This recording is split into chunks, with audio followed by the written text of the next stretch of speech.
بسم اللہ الرحمن الرحیم۔ آج میرے پاس آپ کے لیے دو خبریں ہیں اور ایک آپ کے لیے چھوٹی سی ایڈوائس بھی ہے۔ خبریں کچھ یوں ہیں کہ ایک تو نمبر ایک خبر آئی ہے کہ عمران خان صاحب علیل ہو گئے ہیں۔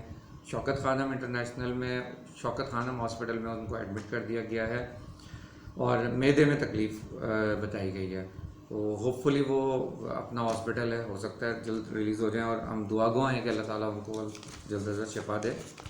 پاکستان میں سیاسی ایک کردار ہیں بہت اہم۔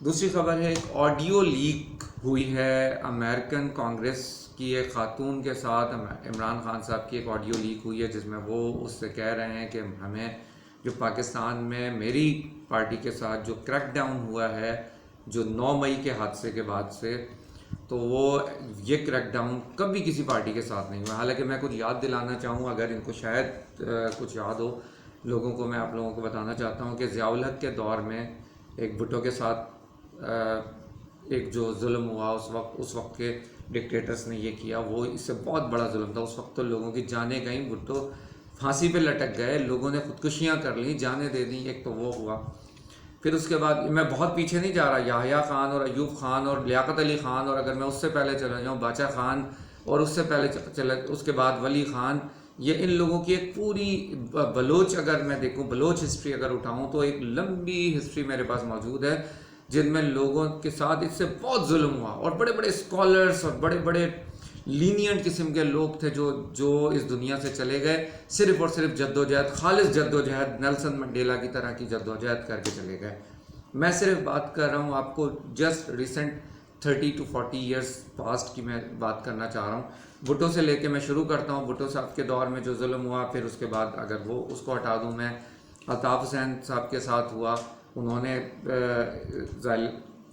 نے بھی جلا وطنی کاٹی، پھر نواز شریف کے ساتھ، زرداری کے ساتھ، بے نظیر بھٹو کے ساتھ، یہ سب چلتا رہا۔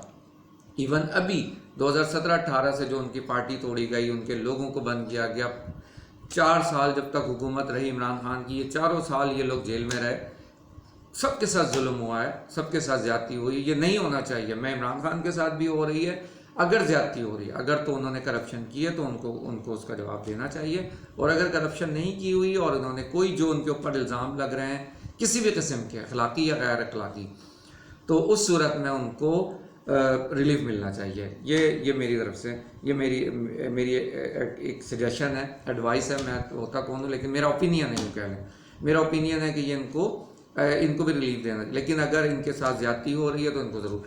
ابھی انہوں نے جو فون لیکس ہوئی ہے، دیکھیں انہوں نے امریکہ کے، جب پاکستان کی حکومت ان کی جا رہی تھی تو انہوں نے کہا کہ امپورٹڈ حکومت ہے، امریکہ نے جو ڈونلڈ ڈو کی تحت یہ مل کے انہوں نے، اپوزیشن نے ہم سے مل کے میری حکومت گروائی ہے امریکہ نے، اور ہم امریکہ کے کوئی غلام ہیں یہ بتایا جاتا تھا، اور آج امریکہ کو ہی انہوں نے فون کیا، اور اس وقت کہا جاتا جو امریکہ کو کال کر کے یہ کہتا ہے پاکستان میں ہماری حکومت لائی جائے وہ غدار ہوتے ہیں۔ اور آج یہ آپ جناب عمران خان صاحب نے وہی کام کیا، بلکہ وہ تو اتنی غداری کے مرتکب نہیں تھے کیونکہ وہ سفیر سے بات کر رہے تھے، جو کہ ایک اخلاقی، ایک دو کنٹریز کے درمیان ایک پروٹوکول ہے، لیکن یہ تو ڈائریکٹ کانگریس کو، امریکن کی کانگریس پارٹی کو فون کیا جا رہا ہے اور اس کو کہا جا رہا ہے مجھے بچایا جائے ان لوگوں سے۔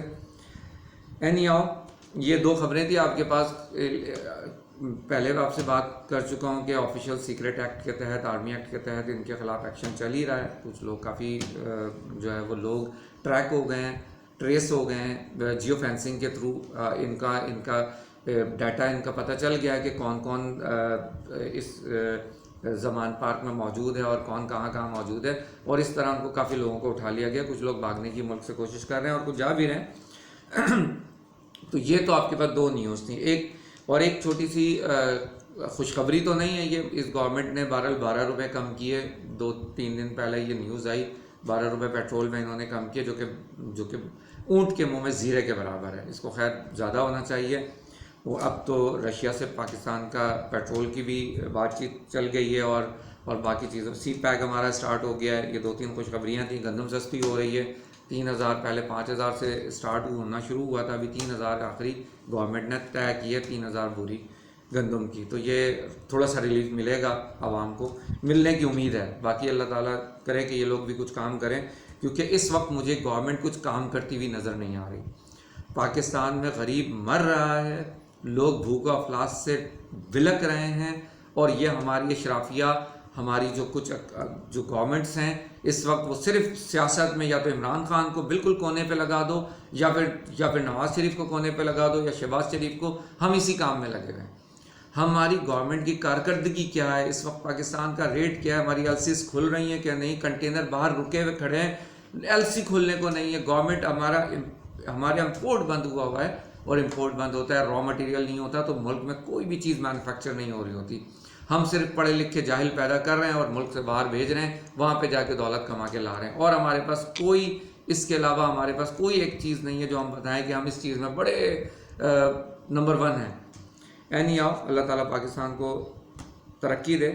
میں حکومت سے گزارش تھی کہ یہ لوگ بھوک و افلاس سے مر رہے ہیں، غربت اس نتیجے پہ پہنچ گئی ہے کہ لوگ خودکشیاں کر رہے ہیں، لوگ پیٹرول چھڑک چھڑک کے مر رہے ہیں، زہر کھا رہے ہیں۔ خدا کے لیے آپ اس کو دیکھیں، غربت کو، غریب عوام کو صرف بے نظیر انکم سپورٹ پروگرام پہ نہ ڈالیں یا احساس پروگرام پہ نہ ڈالیں، ان لوگوں کو ڈائریکٹ ریلیف پہنچائیں۔ آپ نے پیٹرول کم کیا تو پیٹرول کے اثرات آپ کو نچلے لیول تک آپ کے نظر آنے چاہیے۔ عمر فاروق رضی اللہ تعالیٰ عنہ نے فرمایا تھا کہ دجلہ کے کنارے کوئی کتا بھی مرے گا تو اس کی پوچھ گچھ مجھ سے ہوگی۔ عمر فاروق رضی اللہ تعالیٰ عنہ کا یہ دوسرے خلیفہ تھے ہمارے۔ جب ان کا یہ قول ہے تو ابھی کہیں پر بھی کوئی اگر مر رہا ہوگا، کوئی بھوک و افلاس سے اور غربت اور بیماری سے تڑپ رہا ہوگا، تو دعائیں یا بد دعائیں آپ ہی کے خلاف جا رہی ہوں گی۔ اس گورنمنٹ سے التجا ہے کہ تمام چیزیں چھوڑیں، یہ کام کرنے دیں، جو قانون کو اپنا راستہ خود بنا لینے دیں۔ عمران خان نے غلط کیا ہوگا، اس کو سزا ملنی چاہیے، اور اگر نہیں کیا تو اس کو ریلیف ملنا چاہیے۔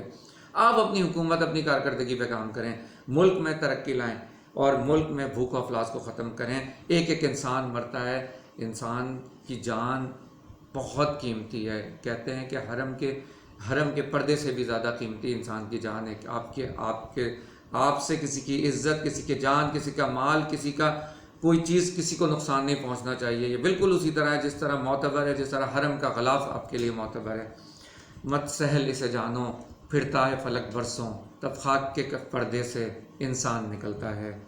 میں ریپیٹ کرتا ہوں، مت سہل اسے جانو، پھرتا ہے فلک برسوں، تب خاک کے پردے سے انسان نکلتا ہے۔ وآخر دعوانا ان الحمد للہ رب العالمین۔